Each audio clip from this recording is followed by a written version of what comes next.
Hello guys, তো এটা দেখুন, এটা হচ্ছে ব্রাজিলিয়ান উড। এটা লাকি বাম্বুর মতোই, কিন্তু একটু ডিফারেন্ট। এই যে দেখুন, এটা পাতাগুলো কত সুন্দর দেখুন।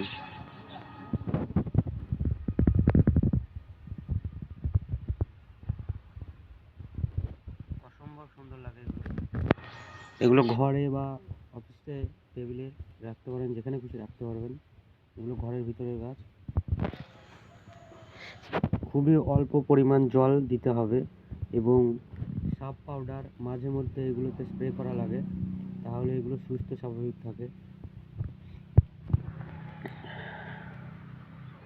এই সুন্দর সুন্দর ভিডিও দেখতে হলে আমার চ্যানেলটি সাবস্ক্রাইব করুন এবং আমার পাশে থাকুন।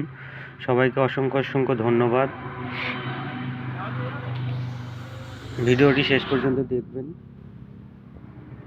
সবাই ভালো